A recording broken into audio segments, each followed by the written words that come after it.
স্বামী তার স্ত্রীকে হত্যা করে বেশ কয়েক অংশে টুকরো টুকরো করে এই লাশ গোপন করার চেষ্টা করে।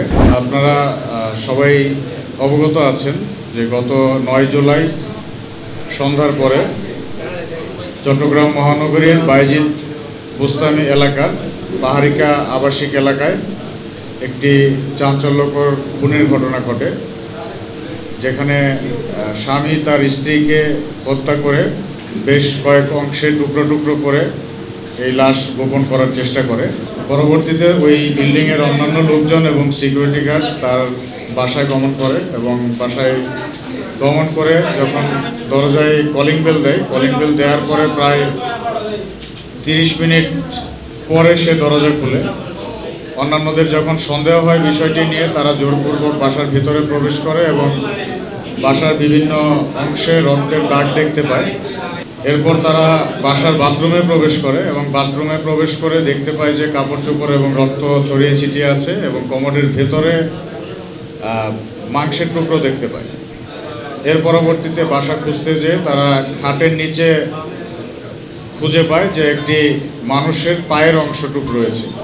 এর পরবর্তীতে সে স্বীকার করে যে সে তার স্ত্রীকে হত্যা করেছে এবং লাশ গুম করার জন্য এভাবে কেটে টুকরো টুকরো করে কমোডে ফ্ল্যাশ করছিল। উক্ত ঘটনাটি সামাজিক যোগাযোগ মাধ্যমে দ্রুত ছড়িয়ে পড়ে এবং আমাদের র্যাবের গোয়েন্দা তথ্যের মাধ্যমেও আমরা জানতে পারি। জানার সাথে সাথে আমাদের র্যাবের দল কার্যক্রম শুরু করে দিই। তখন থেকে শুরু করে গতকালকে বিকেলবেলা এই আসামি সিলেট এবং বিভিন্ন এলাকায় সে পালানোর চেষ্টা করেছে। পরবর্তীতে ব্রাহ্মণবাড়িয়া এলাকা থেকে সন্ধ্যার দিকে তাকে আমরা গ্রেপ্তার করতে সক্ষম হই। তো ঘটনার 42 ঘন্টার মধ্যে আমরা এই আসামিটা গ্রেপ্তার করতে সক্ষম হয়েছি।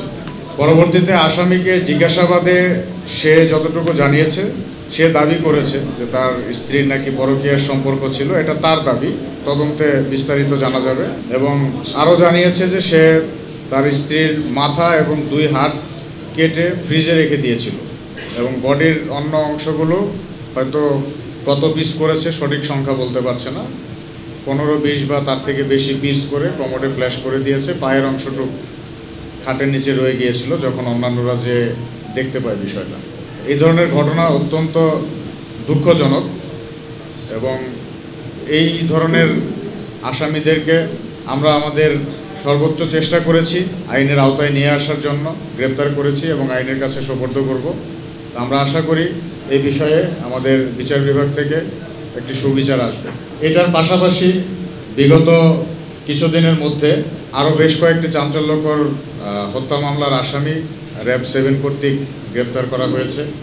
যেমন রাউজানে ইঞ্জিনিয়ার বকুল হত্যার যে ঘটনা ঘটেছিল, তার 3 জন আসামিকেই র্যাব 7 কর্তৃক গ্রেপ্তার করা হয়েছে। সাতকানিয়াতে সুবীর মার্ডারের 3 জন আসামিকেই গ্রেপ্তার করা হয়েছে। গত ঈদের সময় কক্সবাজার রোডে একটি বাস চালক কর্তৃক একটি মাইক্রোবাসের সাথে সংঘর্ষে যে 11 জন মারা গিয়েছিল, সেই বাস ড্রাইভারকে র্যাব 7 কর্তৃক গ্রেপ্তার করা হয়েছে।